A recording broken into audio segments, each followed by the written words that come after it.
Hi, how's everybody doing? We're here with more rigged and scripted football times, and everybody and their grandmother is taking the Buffalo Bills to beat the Steelers, and this is the reason why I'm telling you I don't. I not only think the Steelers are going to win, but this is what I think is going to happen. One, I think Allen's going to go down in the first quarter on a fake injury. Two, I think Pickett's going to throw for about 250 yards and about 3 to 4 touchdowns. And George Pickens is going to have at least 2 touchdowns and over 100 yards in catching. Harris is going to have over 80 yards and probably either a reception touchdown or goal line touchdown. He may break open for a few big yards, but this and not only that, this is also what's going to happen. This fella I'm getting ready to show you, when the NFL does their drafts and stuff like that, I don't look at the top 10 or top 30 players. What I look at are guys that play for small schools that are fast and they're very quick and they're able to catch. And this guy was on my radar. His name is Calvin Austin III, and he is a number one receiver, and he played it for Memphis. Very small school, under the radar. And the Steelers have been known to always draft good receivers, even from the 70s on up to present time. I can name 20 receivers, and out of the 20 receivers, 7 or 8 of them are in the Hall of Fame. And some may be getting in the Hall of Fame in the future. Hines Ward is one of them, MVP of the Super Bowl, and was a physical receiver that could catch. But even in rigged and scripted football times, you have to have a fella that's fast on kickoff returns, especially since they changed the rules, and punt returns. And in high school, I used to do punt returns. I wasn't extremely fast, but I was quick. And when you got people that are twice your size running to take your head off you, or your adrenaline goes, and you're pretty good at running. But the main reason why I did kickoff and punt returns is because the dude that used to do them for us when I was playing in junior high and high school, he would fumble a lot, and my coach put me in there because I didn't fumble. So that's one of the reasons. So I have some experience in, playing baseball. Similar, you got to spot the ball, keep your eye on the ball, and also make sure that you have blockers and stuff. But when a guy like this comes along, which the Steelers just activated, he was hurt at the beginning of the season. He would have been doing kickoff and punt returns. And as we know, Buffalo gives up kickoff returns for touchdowns. The Ravens did it, and I'm going to call it. This guy's going to do it. And let's see how, just to show you how fast this guy is. Let me show you this. Watch. The third. Spoiler alert, Rich. He's very fast. 4-3-2. Okay. Now, if before that it was like a 4-2 or right around there, and it was unofficial, it would have been a world record. Okay, not just a record for the Caliban, the fucking world record in the 40-yard dash. So let me show you again. The third. Spoiler alert, Rich. He's very fast.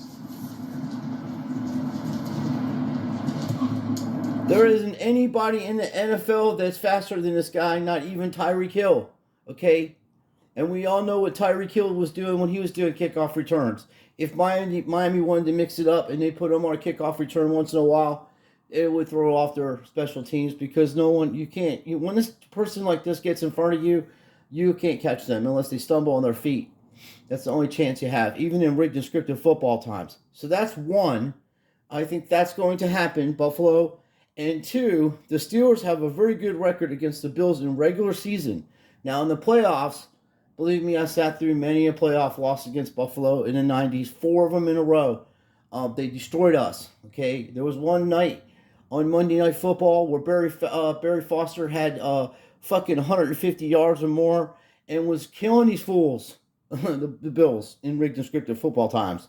Now, I can't remember the last time I seen a professional team underdogs by 16 points or 14 points. I literally would have to go into the Tampa Bay 1970s and 80s Tampa Bay Buccaneers and New Orleans Saints to get that kind of stuff. I don't even know.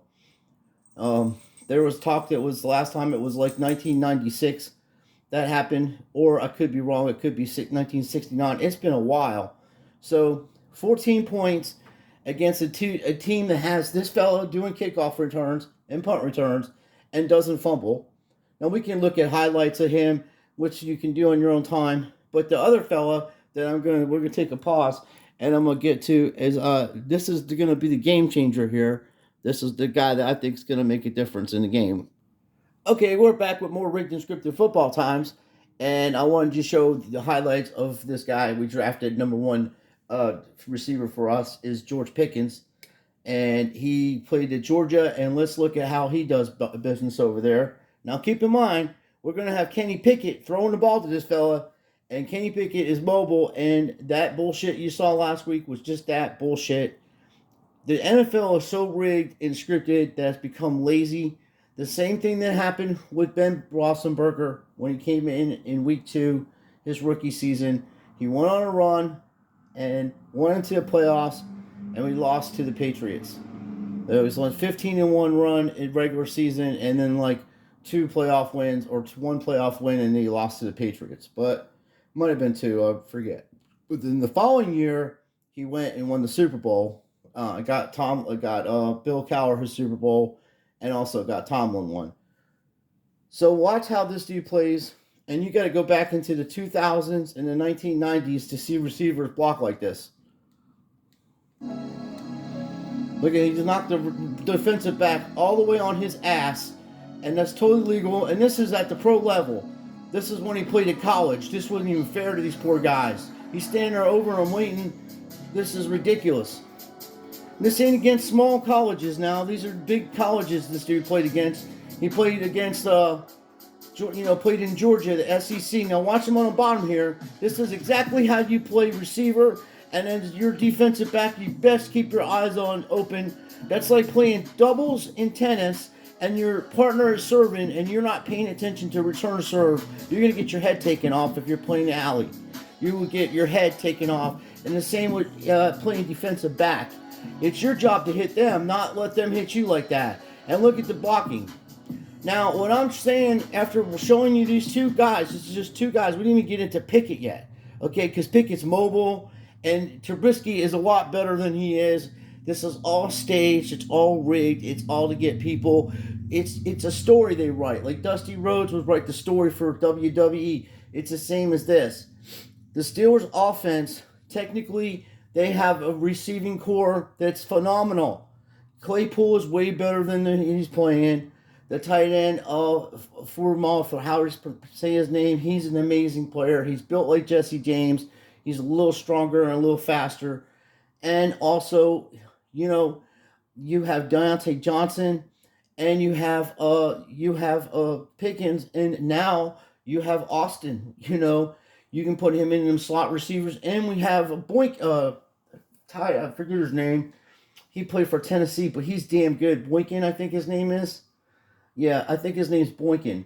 He's a receiver, a good receiver. Played at Tennessee for years, and probably will retire, as a Tennessean, Titan or whatever, because he had spent a lot of years there, and he's a very good veteran receiver. But if you think that the Buffalo Bills are going to wipe the floor up with the Pittsburgh Steelers, especially the Steelers, and the history that team has, like when Art Mooney bought the team back in the 40s and 50s, or whenever he bought it, and he won it in a card game. He's from Ireland. He's Irish ties, and Notre Dame is always known for comebacks. In the 80s and 90s and the 70s, even in the 90s, like 93, they had huge comebacks against Penn State, Florida State, and they won the Sugar Bowl and ended up winning a national championship. But, they were down, and everybody, especially the game against Penn State, no one gave them any credit to win that game. And for God's sakes, Rick Myers is throwing touchdown passes in the snow to Lake Dawson. So don't underestimate what's going on. I do not suggest anybody bet on these rigged and scripted games. They're not rigged and scripted, and unless you look at it as it's rigged and scripted and have some kind of idea of what kind of players are on each team, not just the superstars, there's guys that you just don't know about.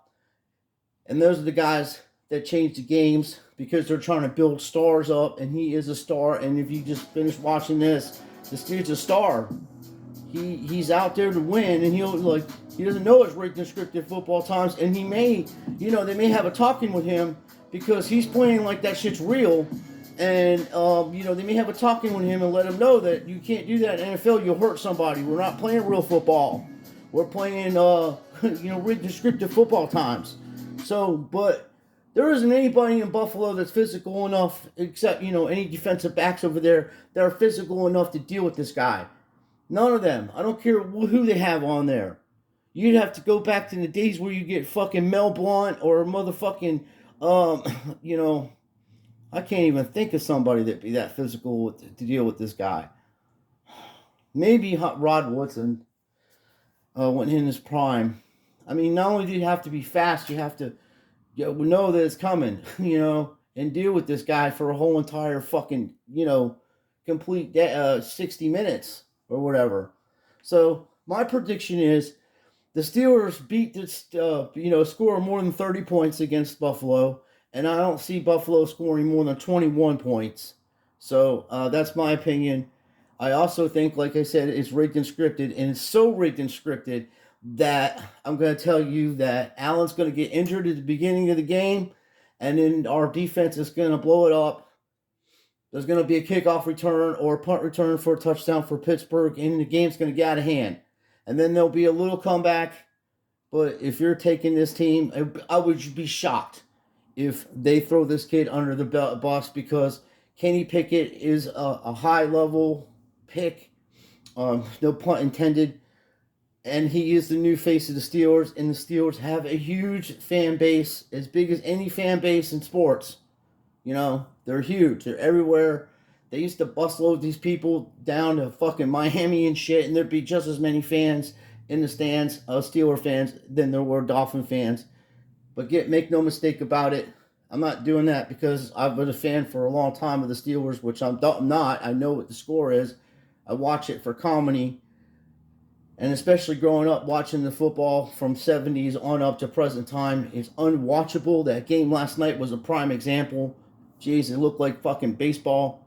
And they're going to have to rig the games differently because people are probably going to turn the games off. Even 9-12 game, 12-9 game with two quarterbacks that were in at least fucking 10 Pro Bowls apiece. Like my man John was saying over there. He's right. It's all scripted. There is no way that Wilson's throwing interceptions like that, and there's no way that Matty Ryan is doing what he's doing either. You have receivers, and it's not always the top receivers. Like I keep telling everybody, you guys go after fantasy football. You want Jefferson. Yes, you want to have a few good, out of the whole team, but you'll probably get more points on your defensive picks sometimes than you do on any of the other picks, because if you match somebody up like the Jets against some team that's got a great defense, then they just score points and they sack them and they get turnovers, and it's just a mess. And even though the Jets might lose the game by a field goal or something, they have sacks in the game. I'm not saying that that's the case, but teams that have, you got to look at who they're playing against and how they're matched up. And the Steelers' defensive backs are a lot better than people are thinking. You only have Stephon Diggs to deal with, and Knox. You have two guys to deal with. I mean, let Allen run amok. Because, like I say, he's going to get hit by somebody. They'll put a guy in there that's a third-string guy, and he'll run down the field and fucking hit the shit, knock him right the fuck out of the game. That's what they used to do back in the old days. And I don't encourage that.